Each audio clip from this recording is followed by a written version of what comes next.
Carbet, 4 mars 1948. Sur l'habitation Laju, les ouvriers agricoles en grève depuis 4 jours ont été invités à récupérer leur solde par le propriétaire Jacques Bally.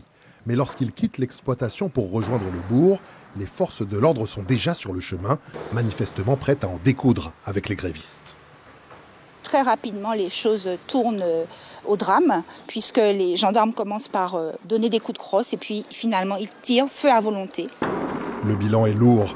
5 ouvriers agricoles sont touchés, 3 ne se relèveront pas.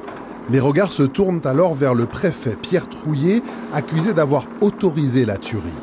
À Paris, le jeune député communiste Aimé Césaire monte au créneau à l'Assemblée nationale.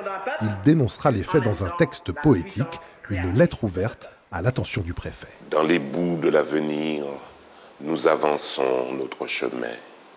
Préfet bâtonnet de virus, nous avançons sur le chemin.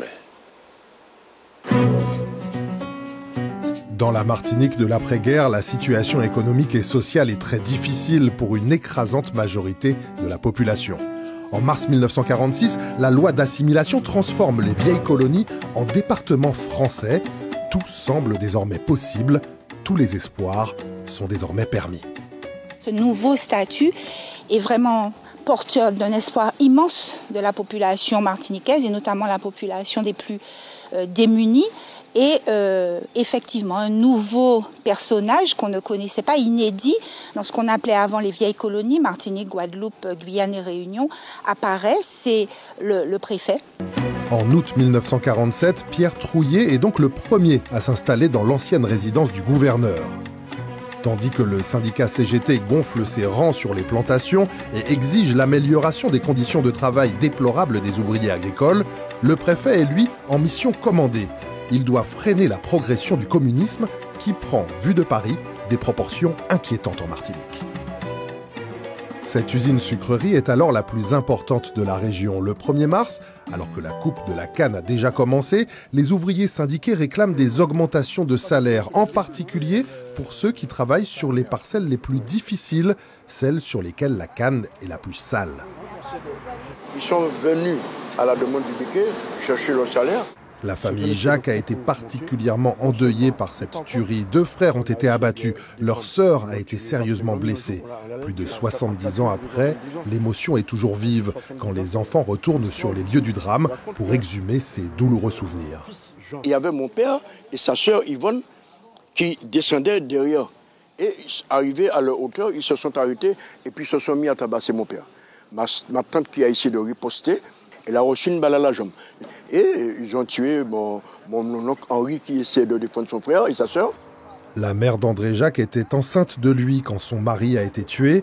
Son corps immédiatement emporté et dissimulé. On l'a emmené au Sana, après la tuerie. On l'a enterré, ma maman n'a pas vu mon père. Ma maman n'a pas vu mon père et quand il a été tué, il a été enterré, elle n'a du tout pas vu. D'autant plus qu'elle était enceinte. Est-ce que c'était une bonne chose qu'elle puisse voir mon père à l'état qu'il était? Parce qu'il était massacré. Il était massacré. Au lendemain du drame, l'émotion est immense dans la commune et au-delà. Les Martiniquais ne comprennent pas pourquoi la répression est aussi violente contre des ouvriers pacifiques alors que l'île n'est officiellement plus une colonie. D'autant que les autorités vont immédiatement chercher à justifier l'usage des armes. Le premier préfet de la Martinique, eh bien, il prend immédiatement fait et cause pour les gendarmes. Il va même invoquer immédiatement la légitime défense alors que l'autopsie, le rapport d'autopsie et les témoignages disent clairement qu'il n'y a absolument pas eu d'agression de la part des travailleurs et des travailleuses.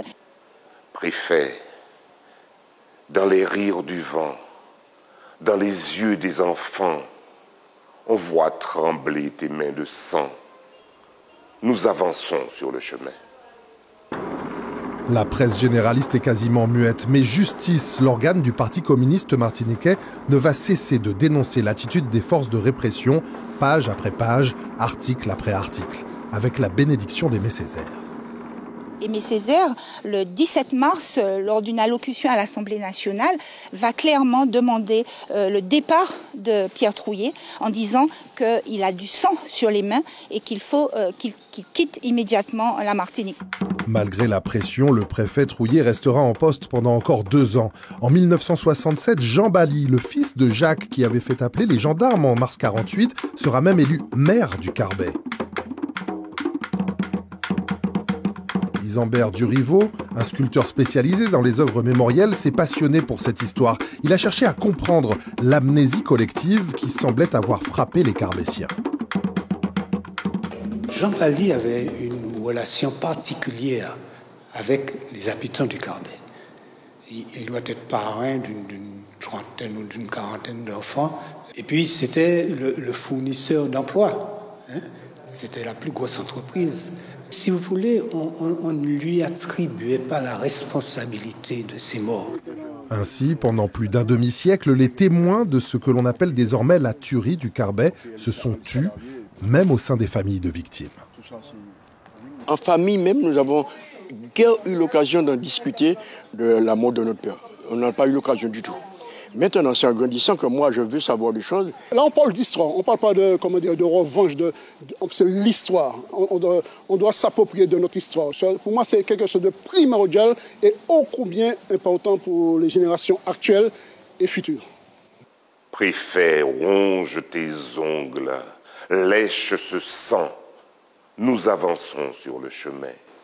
Gendarme, crève l'œil animal de ton fusil. Nous avançons sur le chemin.